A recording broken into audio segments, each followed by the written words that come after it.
Good day, everyone. This is Kevin Addix, and I'm joined here with co-host and wine moderator Dave McIntyre, writer and wine lover and extraordinaire. Welcome, Dave. Thank you for joining us. Glad to be here, Kevin. So we are doing the first of our virtual tastings for the Stay Home and Wine Down Maryland Wine Explorer packs. Just a quick note about the program. We offered 4 packs for sale, and this was an experiment. These were mystery packs, so really no one knew what they were buying other than choosing the type of pack. This is the tasting for Premier Wines, and we're pretty excited because we've got an extraordinary list of folks who are joining us. And let's, if Dave, if it's okay, let's go around and do a quick round of intro, and then we'll taste some wines. Absolutely. Okay, well, first up, I'd like to bring up, in no particular order, well, we'll do it in wine order, and then we'll come back to him. Michael Zallo. I think I see Michael Zallo. He's on here. I see Judy and Roy Crow and Michael Zallo from Crow Vineyards. Welcome. Hello, everyone. Hello. Thank you all for being here. Just give us a quick overview of Crow Vineyards, knowing that we're going to be tasting wines in a few minutes, but just the overview of Crow Vineyards and why people need to know about Crow. We're a 365-acre working farm here with 100 head of Angus beef and 12 acres of vines and 8 different varietals, crafting premier whites and reds for the Eastern Shore. And of course, we have owners of that grand farm right here, Judy and Roy. Right, and we also have a bed and breakfast, so people from the DC area can come over and spend the night and hang out and not have to worry about drinking and driving, and experience the farm and go back hopefully refreshed. Well, and you'll take people from Baltimore too, right? Okay, I will. Delaware, New York, New Jersey, equal opportunity. Yeah. Okay. Yeah. Thank you. We will be back to you in just a few moments to try a beautiful sparkling wine. Next up, again, we'll do this in wine order. We've got Regina Mc Carthy from Vineyards at Dodon in Davidsonville. Regina, welcome. Hi, thank you so much for having us all here today. So excited. Of course. Thank you for being here and for representing some beautiful wines. Tell us a little bit about Vineyards at Dodon. So I'm sitting here at the vineyard. You can probably see it behind me. We are on a 550-acre farm, co-owned by 7 siblings. The vineyard was first started to be planted in 2010. We have 16 acres here. Lovely outdoor spread out area. If anybody wants to come out, socially distanced, we're ready for you. But we're really focused on regenerative farming here at Dodon and making wines that are reflective of this place. That's great, and it is a beautiful spot, and thank you for representing it there in the background. All right, jumping forward, we've got one wine whose team couldn't join us, and Dave and I will fill in and taste through those when we get there. Let's jump to Karen from Black Ankle Vineyards. Karen. Hi there. I'm here for Black Ankle Vineyards. We are in Mount Airy, Maryland, on a 146-acre farm, of which there's 55 acres under vine. We grow 12 different grape varieties. We have a tasting room, and we are expanding our outdoor seating area. So Bordeaux grape varietals, as well as some other whites and Pinot Noir and Syrah. Another beautiful spot, and the photos of the expansion looks wonderful. So can't wait to get back there once everything's wrapped up. Thank you. We look forward to seeing. As I cut Karen off. Karen, sorry about that. Karen's still in the broadcast studio. She's back in the green room. Okay, with that, would love to jump to Mike Lentini, who is joining us from Catoctin Breeze Vineyard. Mike, you were on one of our virtual tastings not long ago. Thanks for coming back. Yeah, no problem. Anytime.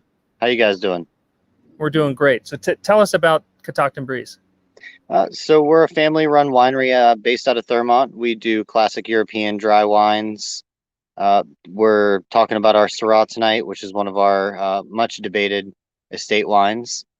And so it was a good vintage. So I'm excited to talk about it. Yeah, thank you. And when we had you on recently, we tried through a wide swath of your lineup, and everything's beautiful. So as I'll say about everybody on this this little chat, you got to get out there to taste the whole lineup. We're having some delicious wines tonight, but the breadth of what everybody in this this stream are producing is really, really cool. And with that, to round it out, Jacques van der Weyer from Chateau Bu-De. Thank you very much for being on. Tell us about the farm. Yeah, so we're a 440 acre property. We have 20 acres under vine. We grow exclusively vinifera varietals, Sauvignon, Chardonnay, Pinot Noir, Pinot Blanc, Cab Franc, Cab Sauv, a couple of different clones of all of those. And right on the Bohemia River. Warren and Brenda are from Florida, and they come up as owners through the summer months. And, it's just a wonderful location right on the Bohemia River. We focus pretty much exclusively on dry whites and reds and sparkling wine. And we're going to be enjoying my 2015 Cab Franc, which was our first vintage on the property. And we'll see how she stacks up and how you guys think about it. Wonderful. And again, a stunningly beautiful property overlooking the river. Bohemia River, just for folks who don't know where that is. So it's northeast corner of the state, Eastern Shore. We're about 25 minutes, I'd say, north of Crow.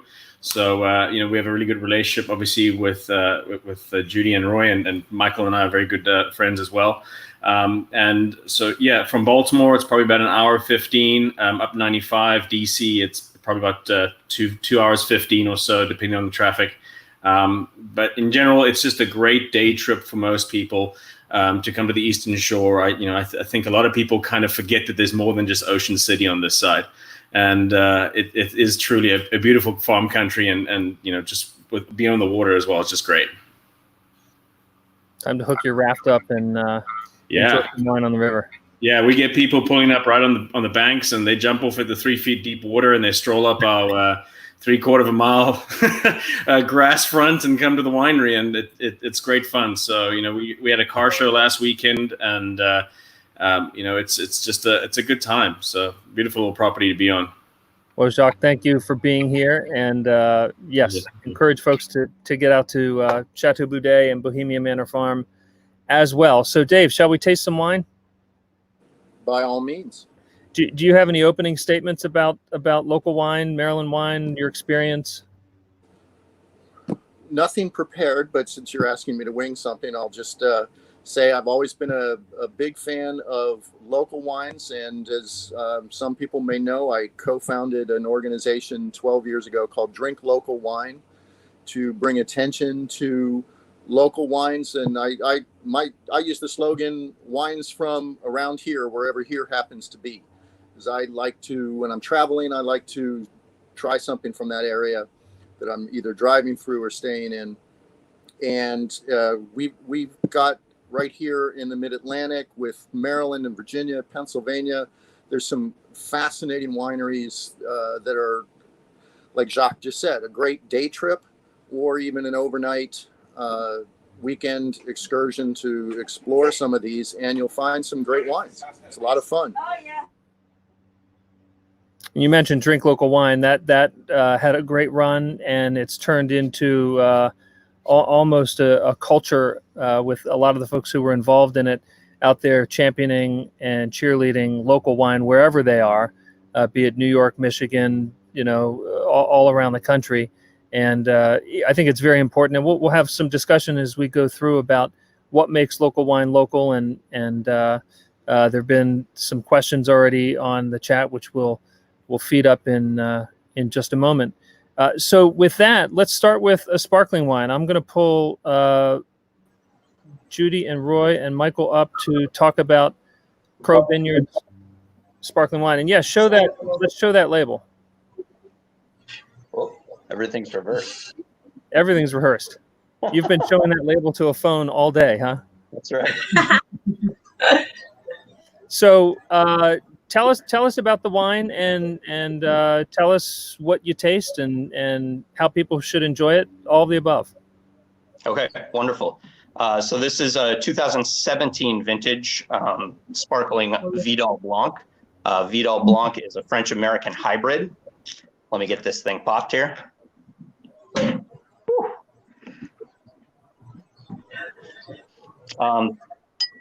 Vidal Blanc is one of our larger holdings on the vineyard here. This is all whole cluster pressed. So we picked the grapes as whole clusters. They came right in the winery and went directly into the press. We didn't destem them. When you're working with sparkling wine, it's very important that you don't over extract on the skins to make sure that the wine tastes pure with very little skin tannin and very little green component to it. So this is actually, it's picked very early when you're making sparkling wine because you want to preserve the acidity. So we picked this at about 19 bricks, which when you compare that to a normal white, you're picking in the 21 to 22 brick range, depending on what style you're going for. So with the sparkling, you're picking it much earlier and you're very gentle with the pressing and handling of the grapes. So what's really unique about this wine and how we get the bubbles is that we use the traditional method, the method champenoise, which is where you make a regular still white wine, and then just before bottling, you add sugar to the bottle and you add yeast to the bottle, and the carbonation actually takes place inside the bottle. So down the bottling line, we've added the sugar and we're adding yeast to each bottle as it comes down the bottling line, and then we crown cap it with a regular beer style cap at the end. And then it builds its pressure in the bottle, gets the carbonation, and then after about a year of aging, we generally do about a year of bottle aging with this wine before we have to get that yeast out because we can't sell it to the consumer like that. So we'll turn the bottles upside down, we'll let the yeast flow to the tip, and we'll freeze the tip so that we have a chunk of yeast in the tip of the bottle. And then it's under pressure at that point, about 10 bars. So we'll pop the cap off, the yeast shoots out, we get our gloved finger over the top of it and we pass it to the next person and they will top it up with some sparkling wine that we've disgorged earlier. And then we'll add what's called the liqueur d'expedition, which is a small amount of sugar to help balance the wine. It's different for each vintage that we do. And then it goes down the table and we put in a regular cork and we label it. It's all done by hand. So this makes it one of our premier bottles. And so thank you to all who did the premier pack. So let's take a look at this. Okay, so golden in color, really nice bubbles coming up. This is, they look for nucleation sites, so they find scratches on the glass, and that's what allows them to create those beautiful trails that you would see. So this pairs well with all sorts of appetizers, really good with shortbread cookies, oysters. The acidity is really nice, so it handles against oysters on the grill or oysters with plain oysters, like just raw oysters. All sorts of great cheeses and cream-based dishes. It really works well. It's a very versatile wine for food pairing. So as we smell here on the aroma, Dave, do you want to chime in here? I would just say I really appreciate this wine for its refreshingness in nature. It's thirst quenching, which not all sparkling wines are. It's got nice balance, and as you were talking, Mike, I thought of crab cakes, of course, being a Marylander and not getting enough of those over the years. But no, this is really a nice expression of Vidal. Really nice. Yeah, it's got some honey, some green apple on the nose here. Like a golden straw color, which I really like. And you can smell some of that yeast bread component in there from being aged on the lees so long in the bottle. Yeah. And I have it in a regular white wine glass, so I'm not quite getting the mousse. I'm getting a very nice thin trail of bubbles from the center, though. And of course, I can still taste the sparkle, as it were, on the palate. Right. And this is really just very tasty wine. Congratulations. Thank you. Thanks. A question. Yeah, for so those this of you wine on is the really stream. fun to make. My question was going to be, is the juice worth the squeeze? So you just described a very elaborate process, and I know my answer, which is, heck yeah, I would drink sparkling wine every day, all day. But I mean, it's quite an ordeal. How do you feel as a winemaker when you get to the end of it, Roy?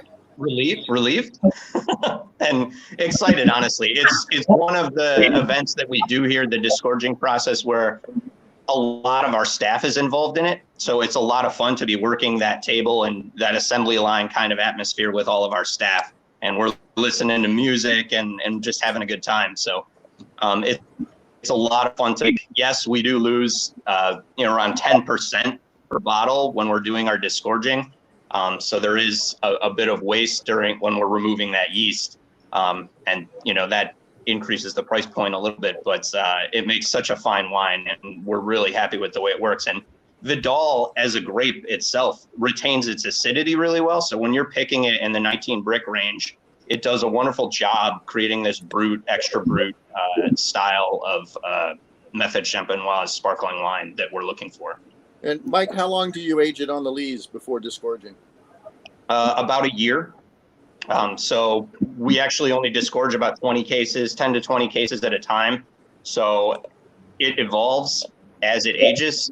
So we disgorge it as needed. So the last bottles that are disgorged have been aged on the lees much longer than the ones before. So it's an ever evolving product. Yeah, it's definitely a labor of love, but Mike and the staff, luckily we disgorged right before all this COVID thing started, so we kind of have an inventory of already disgorged wines, because that's been our biggest. We have wines now that we want to get bottled, but the bottling takes 4 people to do it, and how we can spread people out to do it is a challenge. So we're looking at all those things, and yeah, it is a good time, but things are a little different right now. So yeah, we're always trying to think of ways to socially distance on the bottling line, especially with a sparkling production like this, where you have so many steps going through, even during the bottling process. So it's a bit of an assembly line for sure. My last question, and then we're going to jump to the next wine. Are you fussy about sparkling wine glasses? And this I'm going to throw to Dave McIntyre as well. I personally am not. I like the tradition of the champagne flutes. We've done the coupes here as well for theme parties, and I've consumed sparkling wine out of regular wine glasses as well. I think just most importantly, not to beat the wine up too much when you're pouring it into the glass. Be really gentle so you can preserve that carbonation and get the creaminess that you would get from those small bubbles that are formed during the bottle fermentation process. Dave, any comment? Well, yeah, I actually do like a champagne glass, and I think like a narrow flute or a coupe, the narrow flute accentuates the bubbles, but you don't necessarily get the aroma. The coupe, you can lose a lot of the bubbles and the aroma. I like a champagne glass that's a little wider at one point, either sometimes towards the top, sometimes a little bit towards the bottom. I think they're worth investing in. But the main thing is to remember that it's a wine. So if you drink it out of a regular white wine glass, yes, you might lose some of the fizz, but you get a little extra character to it as well. So it's a matter of personal choice. And it might be a certain type of wine you want to accentuate a certain characteristic of it too. That's a great non-answer, huh? Well, no, I think it is an answer. Yeah, certainly wine specific. Yeah. Well, it can be wine specific, right? So there are certain wines that you may want to accentuate certain things with. So. Well, Michael, and Judy and Roy, thank you very much for being on. Feel free to hang out and wave in the green room if you want to contribute to the conversation. But again, thanks so much for being here, and keep making. Thank you. Yeah, thank you for having me. All right, Dave, wine number two. Wine number two, as we end off with Adam It's around Fazita. here somewhere. Yeah, off he goes. So great comment from Adam Fazita from Catoctin Breeze saying that Sparkling Vidal is great. It's truly a delicious wine. Okay, with that, Regina. What do we have? So wine number two, Drum Point. Let me make sure I've Hello. got the correct banner up there. So tell us about this wine. So Drum Point is, I should tell you a little bit about our portfolio first. Here at Dodon, thanks, Dave. Here at Dodon, we have 16 acres planted. The majority of our plantings are of the red variety, Merlot, Cabernet Franc, Cabernet Sauvignon, and Petit Verdot. And then our most prominent white variety that we have planted is Sauvignon Blanc. And it's turned out to be a real workhorse here at Dodon. We have really interesting soils. We see a lot of clay in the low areas, but then above that, we have this layer of sandy loam, at the bottom of which is a 2-foot layer of 12 million-year-old oyster shell. It's pretty cool stuff for us vineyard nerds. And then above that is a lot of rock and just kind of river gravel runoff from the Appalachian Mountain Range. So Sauvignon Blanc seemed to be a good fit for the site. And in our portfolio, we have what we call our Dodon series wines, which include a varietal Sauvignon Blanc in stainless steel, a Chardonnay, a red blend called South Slope, and Rosé. And then in the very best vintages, we'll make what we call a collector's wines, and we think of them as our reserves. Drum Point is the grand dame of that portion of the portfolio. This is our reserve white. And what we're doing with this wine is we are taking a portion of the Sauvignon Blanc. We grow 5 different clones.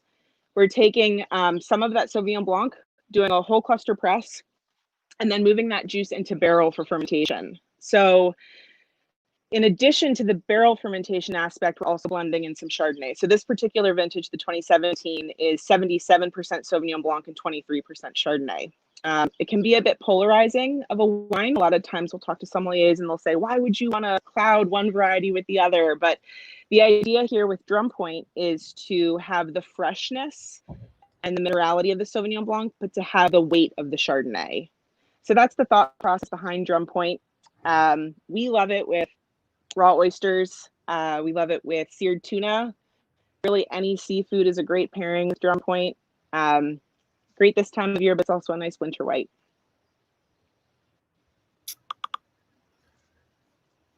Dave, thoughts on this wine? I really like it, and I think Sauvignon Blanc really does well in the Mid-Atlantic here. And it's, Kevin, just say I can't hear Dave. I don't know if anybody else is having that issue. Should be unmuted. I can hear you, but I can't hear him. Okay, my mic is on. Kevin, can you hear me? Apparently not. No, I can hear you. Okay. I'm so sorry. It's like a total lack of audio. I'm so sorry. It's okay. Well, Regina, we're log in.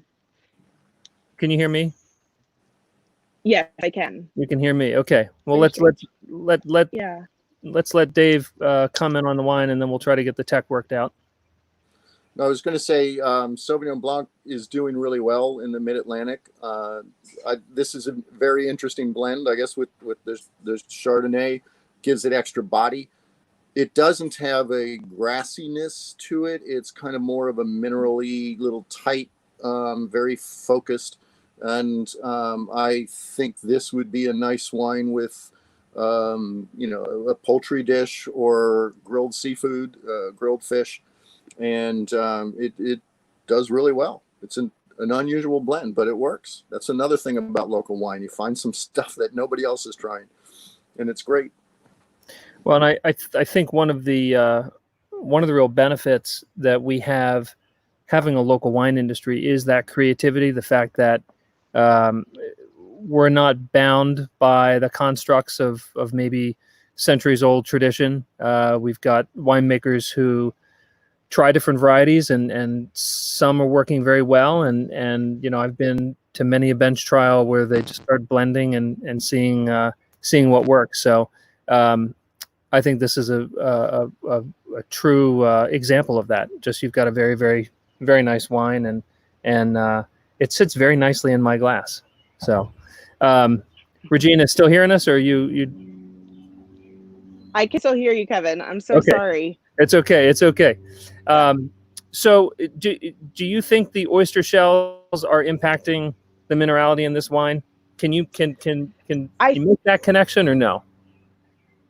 Not yet. I think those oyster shells are deep, but above them is a layer of sandy loam that has a lot of loose shell fossil material. So, you know, the idea is that perhaps that could contribute something, but of course there's not really science to prove that sort of thing. But we do know that the shell is also great drainage, and it does add calcium carbonate.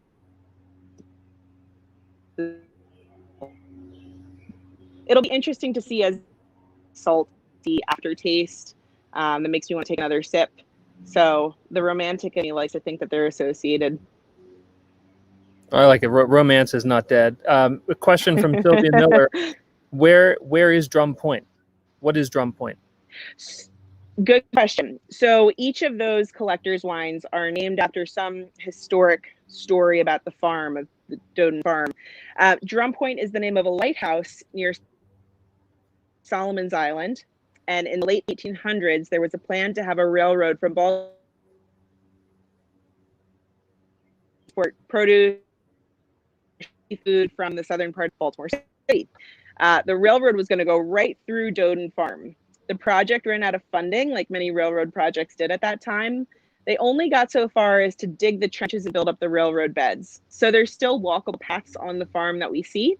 And so that's where the name of Drum Point came from, kind of a nod to this railroad that never came to be. There are a lot of great stories about that. Dodon is a very old farm, one of the original land grants, I believe. Yeah, and so the current family, they're now on their 10th generation to live and work here. So yeah, it has a long history. Well, Regina, we thank you very much for being on, and thanks for sharing the Drum Point. It's truly a beautiful wine, and excited to be able to share that with the crew. So thanks, and thank say you hi all so much. Thanks. I can't wait to hear what Dave said. I'm so sorry. You'll have to tune in. Yeah, Dave's gonna sign language the rest of it. Right? Yes, maybe. Okay. With that, I'd love to bring in from Black That Ankle. was my review. Oh, that was. We'll take it, Dave. Good. That's all you need, Regina. You get an A-OK. All right, from Black Ankle Vineyards, I'd like to bring in Karen Kuhl. Karen, thanks for being here again. Thank you. Thank you. And we were talking about the Feldspar 4, correct? And so Feldspar, I mentioned earlier that we grow 12 different grape varieties on the property, 5 white wines, and then 7 reds. And so Cabernet Sauvignon, Cabernet Franc, Malbec, Merlot, Petit Verdot, and then we also grow, so we go 5 Bordeaux grape varieties, and then we also grow Syrah and Pinot Noir. And so the Feldspar 4 is a Bordeaux style blend, and it is a non-vintage blend. So that uses at least a couple of different years of wines in the blend, and with the smallest percentage being aged 30 months and the rest, or the majority, 18 months in oak barrel. So this wine is a nice medium, well, full-bodied wine, but it comes across really nice and smooth with lots of red and dark fruit flavors. It has some nice cedary notes and tobacco, and a really long, nice cherry and plum and pepper spice finish. The white wines we grow, in case you'd like to know, are Albarino, which is a Spanish grape, we grow Chardonnay, Gruner Veltliner, and Viognier with a little tiny bit of Muscat that accidentally got mixed in with our Syrah when we had them grafted. Mistakes are fun. Mistakes are fun, and Mistakes so yeah, and so everything we grow and make in the wines is finished dry. We do make a dessert wine and a port style wine.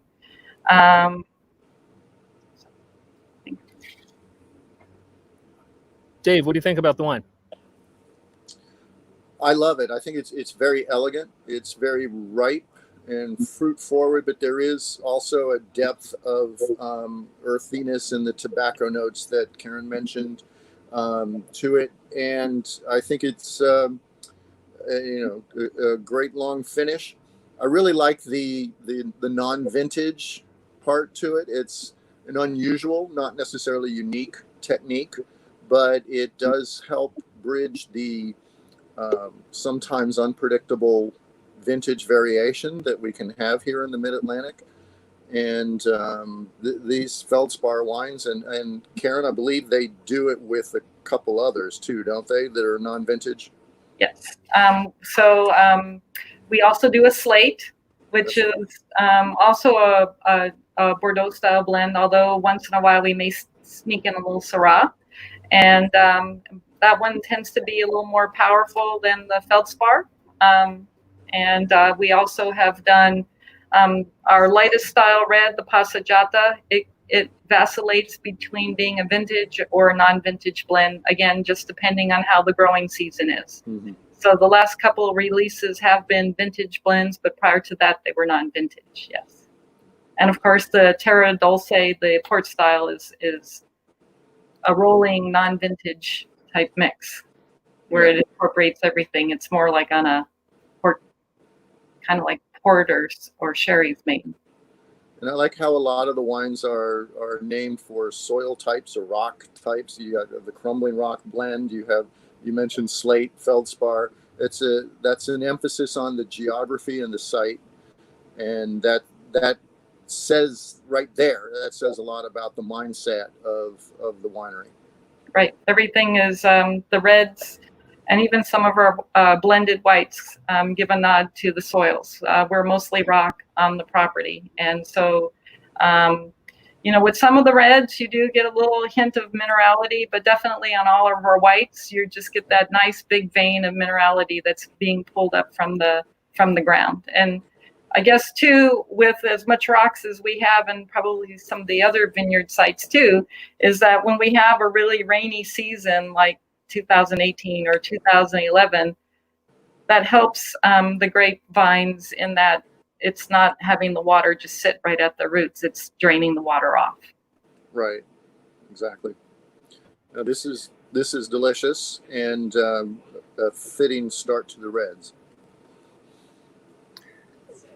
Karen, thank you. I appreciate that. Appreciate your comments on that, and for joining us and for sharing this wine.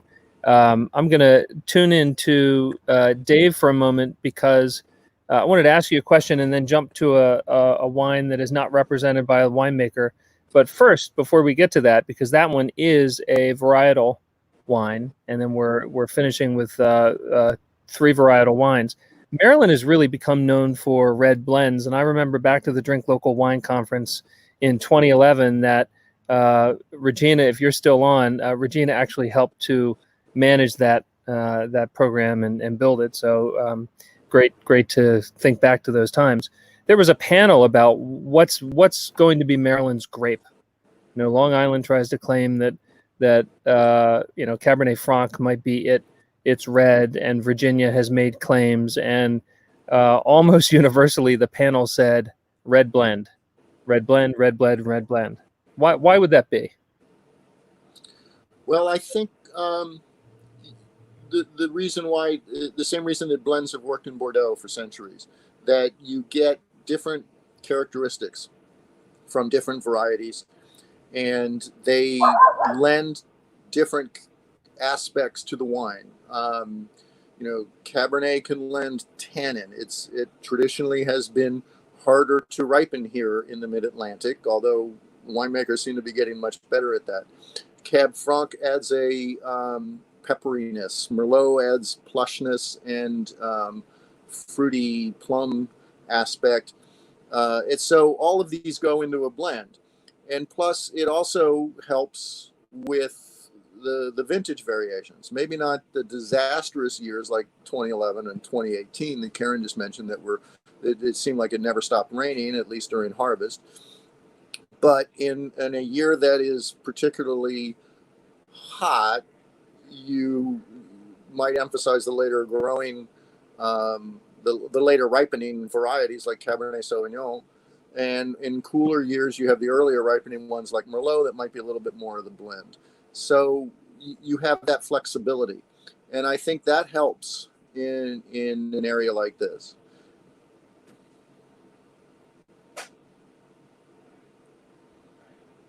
That I think that's the exact reason. And I know from 2011 and from 2018, the wineries who were able to produce reds, many of them were pretty confident in their red blends because they were able to take the best of the little bit of fruit that they got and turn it into something that was something to be quite proud of.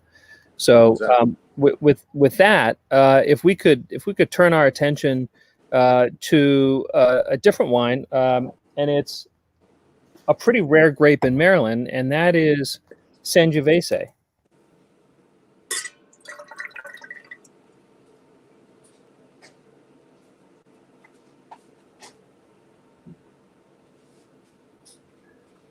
Dave, you need a wine server. I should be there pouring you wine.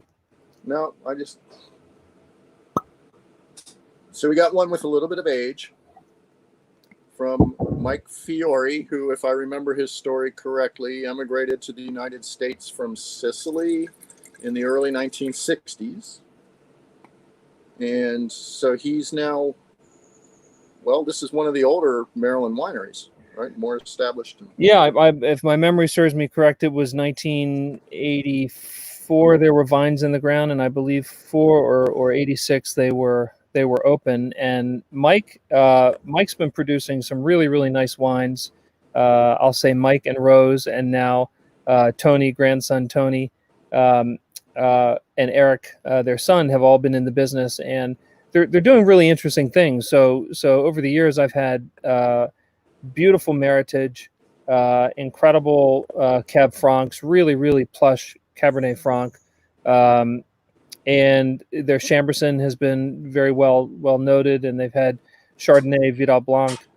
He has just planted a bunch of grapes to become entirely estate grown, and that's kind of his last goal with the winery, is to make sure that he's growing a complete, interesting palette of different grapes so that he can be entirely estate grown. They've made sparkling wine and everything else, but they're one of the few in the state that are making a Sangiovese, and so this is the 2014. And you can tell maybe by looking at it, it's fairly light. There's a bit of an orangish red tint to it. It's got a little bit of sour cherry on the nose, maybe, or sour plum, perhaps.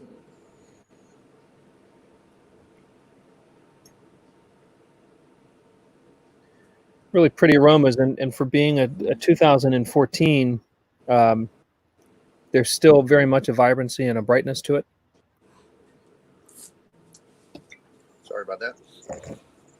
No, it is. It's got a lot of acidity, a lot of energy to it. Perhaps a little bit of volatility coming out of the glass, if you like that style of aromas and flavors. And yeah. I need some salumi or something. Some nice sausage. Yeah, we do need some antipasti. Yep. All right. Well, get on. Somebody get online and order it. I'll send you Dave's address. Well, I wanted to thank Fiore for contributing this wine. This wine doesn't get out much. This is really a winery direct wine, and it's very cool, especially being one of the few Sangioveses. I can count 3 Maryland grown Sangioveses that I've seen produced over the years. So Mike, kudos to that. And one other discovery from the Drink Local Wine Days, we should mention that he makes a terrific grappa as well.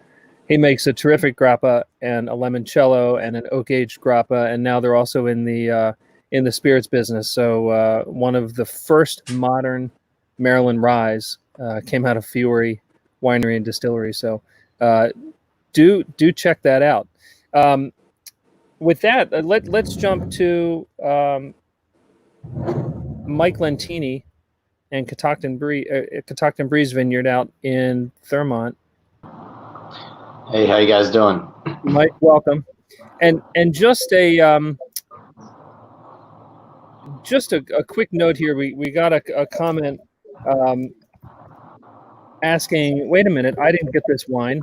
Why are you tasting this wine? I didn't get it. So there were 4 packs of wine that everybody got, and the joy of it being a mystery pack was we put in it what we wanted. And so some people got this wine, other people got that wine. But so hopefully a good number of folks got this one. This is the 2017 Syrah. So Mike, why don't you tell us a little bit about that? Syrah is kind of a fun varietal for us, even though we have some problems with it in the vineyard. We enjoy the wine so much that we decided to just keep pushing forward with it. 17 was a great vintage for us overall. The Syrah had produced some really nice clusters. We had a lot of really high energy going into harvest. Production for us is pretty basic. We destem the grapes. We ferment them. We usually do about 3 weeks of skin contact with master fermentation. And then we press them off, and then we do barrel selection. Barrel selection is year to year for us. We do it based on taste and the vintage and what we think the wine needs. This particular vintage of Syrah was 100% American oak. So through the oak and the really ripe fruit we got, there's a lot of white pepper in it, a lot of really nice, for me, tobacco notes from the American oak. It's a great wine. We're unfortunately almost sold out, so you should be glad I sent you a couple of bottles when I did. But it's a fun varietal for us. We enjoy the wine so much that we're willing to deal with the struggles in the vineyard. And it's an odd varietal in Maryland. Everybody I've talked to has problems with it viticulturally. Everyone struggles. I was actually just a big cork today talking to Dave, and he was telling me the same thing. But they feel the same way we do. The wines are so fantastic that we just got to keep doing it. Mike, you mentioned earlier that this is your most debated wine, I think was what you said. What did you mean by that? So we had a lot of in-depth discussion about whether we wanted to remove it and plant something else there, given the viticultural challenges with it. Syrah is kind of notorious for diseases and some crown gall and decline. It's got some genetic issues that make it very prone to disease. It's also not a very cold hardy varietal. So you have an extremely cold vintage, and the vines can struggle from that. So when I say debated, it was something that we kind of had to decide that we were willing to going to forage the challenges based on the quality of the wine. And that's kind of where we're at. We decided that the wines are good enough that we will continue pushing forward. For example, we're about 10 years into this. We've lost about a third of the vines that we've had to replace in that time. So, we've decided it will be an ongoing thing for us to accept that we will have to continually replant vines, knowing that it's problematic. And the wines, when we have great years, it's totally worth it. That's kind of where we came to. So that's kind of what I meant. Thank you. I hope you guys are enjoying this. I've been, for those of you watching, I've been enjoying this in the backstage area of the chat.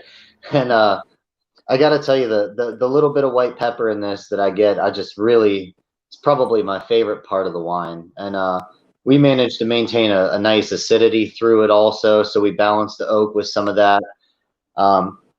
And Kevin, as we've discussed in previous virtual discussions like this, this wine has now transitioned from this production style into our barrel ferment program. So going forward, we were just tasting this about 2 weeks ago, and the barrel fermentation program was game changer on all of it. So the better is yet to come. So what are the changes that you make from the next vintages? So in 17, actually 17 and 18 we lost because of the rain. We managed to preserve some Cab Franc, but Syrah was a loss for us. So from 17 to 19 would be the significant jump. We went from a traditional red fermentation style where we destem, we ferment, and then press and barrel. We switched over to a barrel fermentation program for all of our Maryland-based reds and especially our estate fruits. And we now do, we destem into barrels.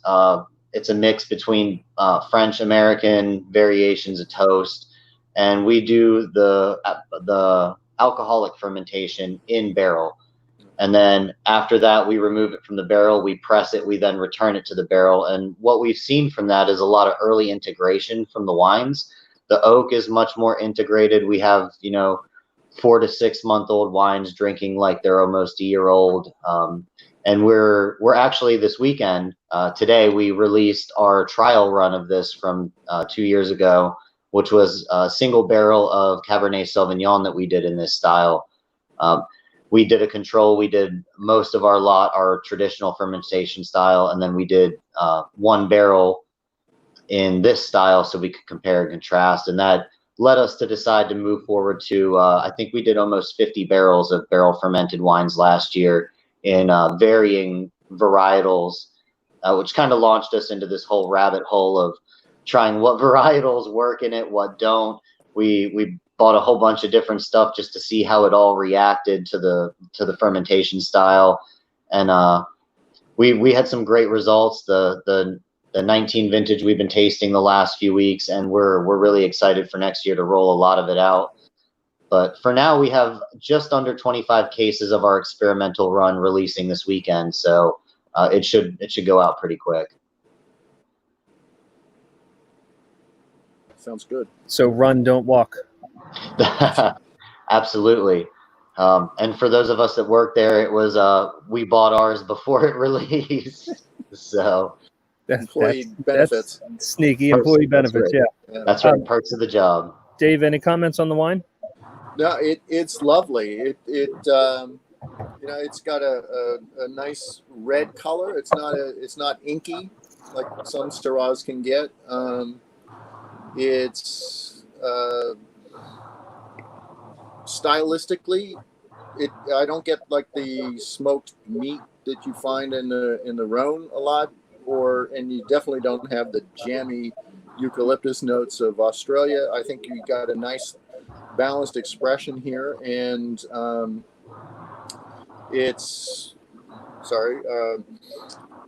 mentioned the white pepper notes. That definitely comes through. Maybe some herbal notes as well. Good balance, long finish, elegant wine.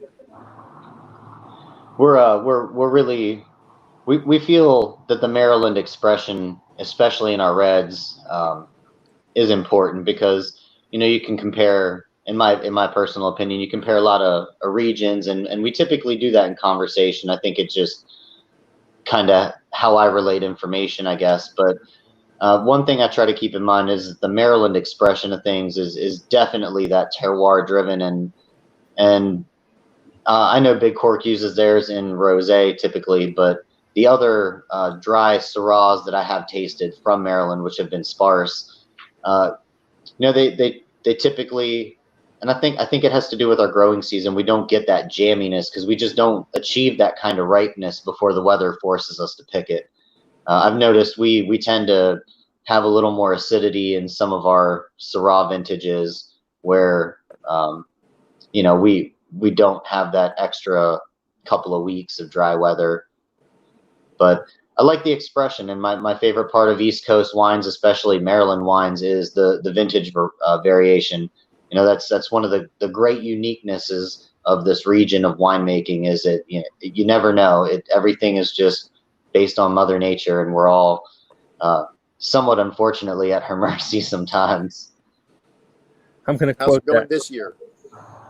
This year has been great for us on our site, which it's fun to travel, even over to Big Cork and talk to them like I did today. They're just 40 minutes from us, and our rainfall is a little different. Our weather is a little different. Humidity variation is just ever so slight from one side of the mountain to the other. But overall, it's been a good season. We have no disease pressure currently, which we're very thankful for. The humidity was kind of limited to this week. Everything's been pretty dry, and but I'm feeling if it keeps going, I'm feeling pretty good that this will be a great vintage for everybody. So fingers crossed. Yeah, everybody don't knock on jinx it. wood quick. All right. Yeah, thank you, Dave. Well, Mike, thanks for joining us, and thanks for sharing the killer wine. And again, that's Catoctin Breeze Vineyard Syrah 2017 in their reserve label. So please get out there and try some of the wines. All right, thank you guys. Yeah, thanks for joining. And then last, but of course, certainly not least, Jacques, I want to bring you in. Yes. I've been listening patiently. The championship round here. So let me get your wine here up on the screen. Tell us about the wine, and we'll get rolling. So yeah, Do the as I said before, we have 20 acres under vine, 3 acres of Cab Franc, and it's Cab Franc for us has just been a real pleasure to grow here. I believe it could be also the clone we have, 372, if I'm not mistaken right now. And it's just been really a real nice loose cluster. So we have very little disease issues. They typically just ripen really nicely and evenly. We do a lot of work in the vineyard. I will typically clear out my entire fruit zone when it comes to ripening these grapes, and that's a lot of labor to get that nice and cleared out, to get as much sun exposure, to get as much ripening as we can out of these let's say unpredictable seasons that we do have. And 2015 was a great year for us in general. A lot of further labor of love for this wine was obviously handpicked, sorting table. We would destem, but still whole berry fermentations, and a portion of this was fermented in barrel, barrique integral style, to really allow more flavor profile. It was about 15 barrels that I would have on a rack on the ground, filled with about 400 pounds out of fruit. Take the heads out, put all the fruit in, put the heads back in, and eventually I would be rolling these barrels 3-4 times a day, and they would just be a really interesting experiment in that sense. The wines that came out of it were very expressive, just real great kind of true characteristics of Cab Franc. The tank portion had been fermenting for about a week or two, and then we had a on the skins maceration for about a month to really develop those tannins and give this wine a real great backbone. From there, it was pressed in a basket press and taken to French oak at about 35% new French oak, and just an aged for 18 months. So this wine right now has a real true, medium intensity in color. I would say, ruby color still. Flavors are anything from red currant, black pepper, plum, cedar, graphite notes, clove, and even a hint of herbaceousness, which I do love in cabs in general. it's still for 2015 has a ton of length and time for it. I think the acidity just goes for a great distance, still very balanced, but it's going to be a great wine over the next 5 to 10 years to be able to drink still. And I think it's going to be a great, kind of showcase of what can happen when you really go all in to produce a highest quality wine, for Maryland. So, cheers. Dave, thoughts on that? I love it. I mean, I agree with everything Jacques was saying about the flavors from it. For me, it's the elegance that I like. It's, for Cab Franc, we always think of either Bordeaux or the Loire Valley as as the benchmarks, and this kind of stylistically may be a little bit in between, which so maybe we are getting a little bit of a Maryland expression to it, but it's beautifully balanced. The wine is long. Jacques, you're right. For a 5-year-old wine, it's still youthful, and this would be one to tuck away in your cellar if you can keep yourself from drinking it in the meantime. Great for those steaks off the grill. Well, thank you. I mean, really appreciate that. It's I think, when everybody, I believe anybody who makes red wine in Maryland, we have to have this foresight with how we're trying to produce these wines. And, you can find yourself talking yourself in circles and talking to yourself for a long time about how you want this wine to be, let's say 6 months after you release it to where it's going to be in the future. And for me, I think overall, if it's white or red, I want my wines to be even better as they get older. We very much live in this phase now where everything needs to be now, enjoyed now, drink now, all kind of this kind of stuff. And, there's obviously a place for that. But when you're talking about quality and especially wine, there's no substitute for time and to be able to bring that beauty forward in these kind of wines. That's what it's great about. And it's great for me to come back to a wine, year 5 and go, she's still got it. It's still going.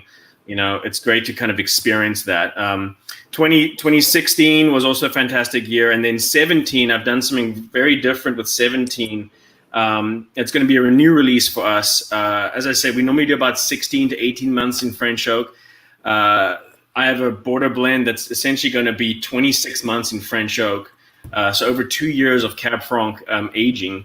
And it has just beautifully softened that wine up. So I think for me personally, going forward, my Cab Francs are going to be sticking to almost a 2-year barrel regime to really bring that tannin structure forward, where it can just be beautifully mellow and, it's almost tasty off the bat, but just length for days to go and years to come. So it's definitely a great grape. I love Cab Franc, and I do love the Cab Sauv we grow too here. I think it's hard work, but they're great varieties. Mm-hmm. Absolutely. Can I ask one more perhaps silly question, Jacques? That doesn't sound like an Eastern Shore accent. No, it's not. I'm a little bit of a mix in the sense that I've been in the U.S. for about 6.5 years now. I'm originally from South Africa. Born, raised, studied, all that kind of stuff. Moved to the U.S. at the end of 2013. And I'm married to an American girl, and I'm actually a U.S. citizen. I'll be a year in August 1st. So, I was 13th generation back home, and now I'm first here. So it's been quite an experience, for my parents and family as well, to see how things change and how the world moves. But it's a beautiful thing, that we live in this tight-knit world that we can, hopefully all enjoy together and move along around it. So, yeah. In person at some point. Yeah. But anyway, it's great to have you here in Maryland. Thank you. No, I appreciate it. I mean, look, Maryland, some people ask me, why didn't you just run to California, run to somewhere that, you don't have any, pressures and problems? And I said, well, honestly, it's no fun. I mean, it's great. You can always go to these regions and they're fantastic, obviously fantastic wines, fantastic regions, but you really just fit into the system.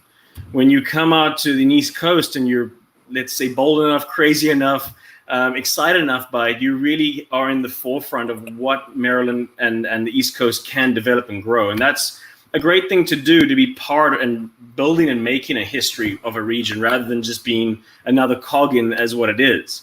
So, you know, I've really enjoyed coming to Maryland and working here and having fantastic vintages and having really kind of, you know, pull out your hair vintages, but it's all part of it. And it's, you know, I think we're all going to build a great industry here that's just, you know, growing stride by stride. So, Yeah. And as I'm looking through the back room of all of our speakers, Cabernet Franc is something that everybody on this chat has in common. Everybody grows Cabernet Franc and makes, if not a varietal, a Cab Franc heavy blend at some point. So cheers to Cabernet Franc. Jacques, Sure. Thank you for being on. Thank you for having me. So with that, I'm actually going to pull everybody back up who's still with us. And let me just ask the question. We did get a comment. There's Michael, and I'm going to hop off so Regina can be on. But let me pose the question, and that is, someone asked why Maryland wines are so expensive. Ready, set, go. Who wants to go first? I'll go first. So it's not that Maryland wine is so expensive. It's just at the end of the day, the process of producing high quality wine, it's still a value, and it's not that we're trying to outprice ourselves over each other. You know, barrels are expensive. New French oak, new American oak barrels, you know, they run $800 to $1,200 a barrel.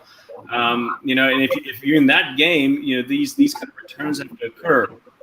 Wine sits for 18 months to 2 years in oak. That's another, you know, expense for us. You know, and I think one of the biggest add-ons outside of the winery is the vineyard. You know, we have to be very much clued into how we spray, how often we spray, how much labor we can get. And labor is also a very tough game at the moment. So at the end of the day, it's a big part of it. But, you know, we're trying our best to really produce the best wines for this state and to show people that Maryland has this potential to be a really fantastic region with high quality wine. Yeah, I would agree. I think the question that goes back is Maryland wines are expensive compared to what? When you look at small producers all over the world, labor costs are higher. It costs more to make wine when you're making it on a small scale. When you're touching every vine, when you're touching every grape that comes into the winery. So the world of wine is so big and so broad. I think it's important to look at, you know, what category we're in, and then evaluate in that way.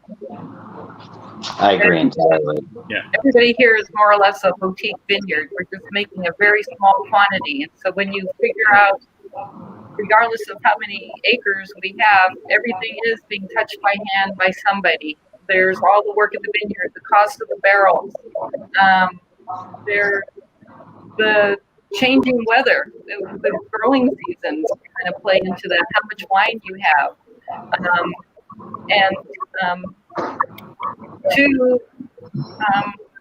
We're not big producers, so we don't use automation where we could just produce 100,000 cases of this type of wine and another 100,000 cases of that. It's just like we're dealing with very small quantities here.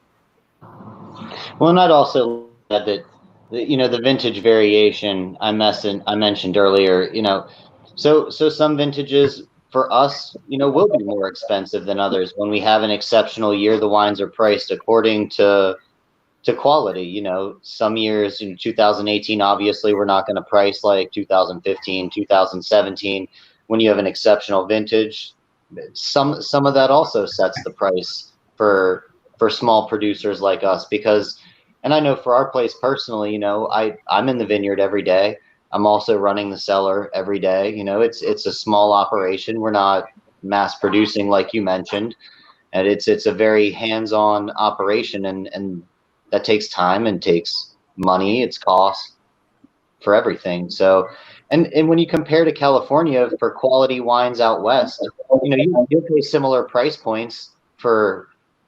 And I feel for those of us, especially everybody involved here, you know, we're all fairly aggressively price pointed, so we're not over the top. I feel like comparatively to the West Coast, we're right in the same stride for price point on wines versus quality. Yeah. Definitely. Yeah, if I could As an chime owner, in. as an owner of a business, No, go ahead, Judy. so what I would like to say is that our son manages the vineyard. Family is really important. Quality is really important. And all of these things that we've spoken of before this is really important. And that means that the price, somebody's going to have to pay the price for that. And the consumers that we have coming to us are very excited about our price points because they know that it's handcrafted, it's made with love and commitment and understanding of diversification of a farm and believing in a product that is Maryland made. Right.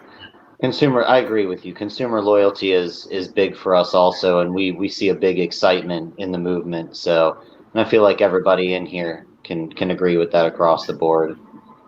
Yeah. Absolutely. This is a question that I get a lot when I'm advocating or urging people to try local wines, that, I can get as good a wine from California for half the price or whatever. And I think that's really not the point. The point is what we've just heard.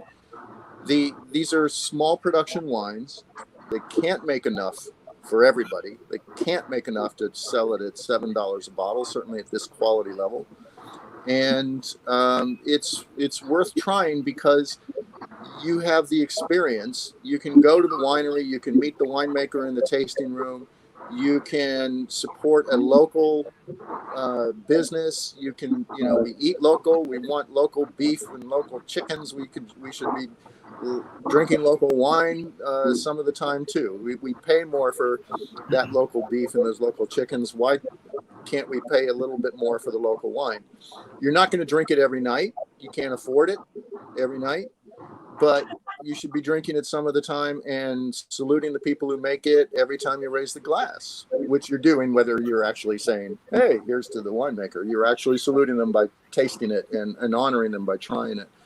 And I think it's part of wine's diversity and part of the magic of wine that it can be made in so many different areas and so many different styles by so many different people who have their own personal expressions in each bottle. And that's a reason to try Maryland wine, Virginia wine, any wine. And, if you don't like it, you don't have to buy it again. But you try these, you're going to like it if you can find them. That's true, Dave. I would also say one thing that I think everybody in this discussion has in common is that we all are part of, as Judy said, part of farms, either family-owned, historic, or part of preservation. And by local, people in Maryland and even states outside who support us, they are preserving, families, farms, and just general land, not to be just consumed for housing complexes. These beautiful properties will hopefully live on through our love and care and art and the support of the public, and that's all part of it at the end of the day. That's what we really want. We don't need another cookie cutter somewhere. We love to have a winery close to my house every single time. So that's the beauty of it too. I like that you refer to it as art too. A lot of people, I think, underestimate that flair of winemaking, is that it is art based also, along with a well balance of science. Yeah, that is.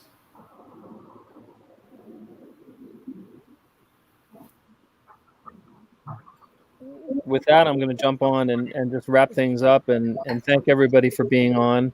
And Dave, we'll finish with you and not finish with you, but we'll finish up with you and just and that's it, Dave. You're out of here. We'll finish up with you in just a moment. But I just wanted to thank everybody who's joined us. Really appreciate you being on.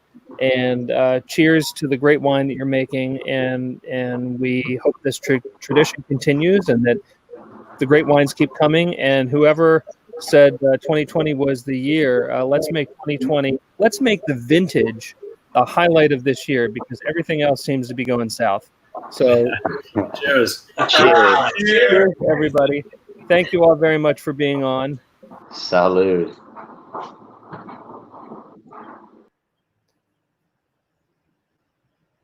So Dave, just you and me. What's your take on the wines that we tried tonight? Well, I think they were all delicious, and I'd really just sort of like to wrap up with carrying on your comment there about 2020.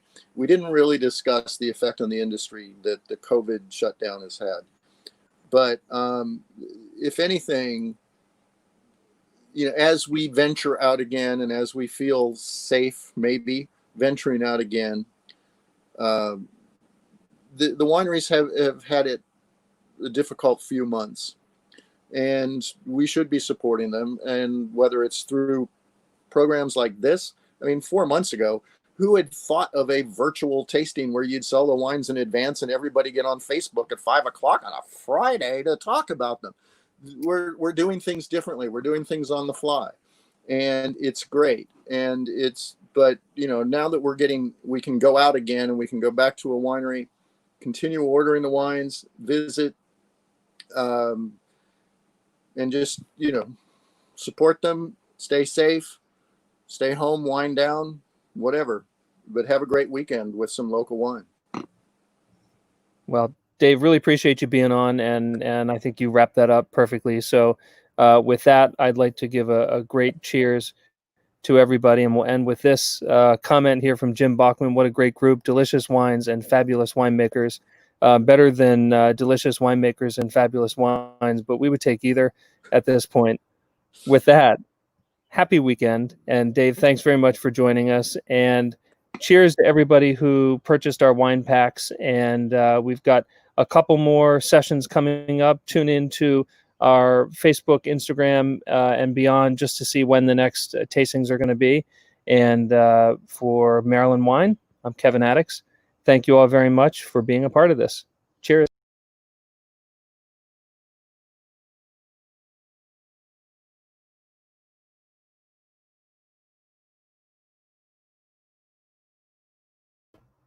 Dave, thank you for that.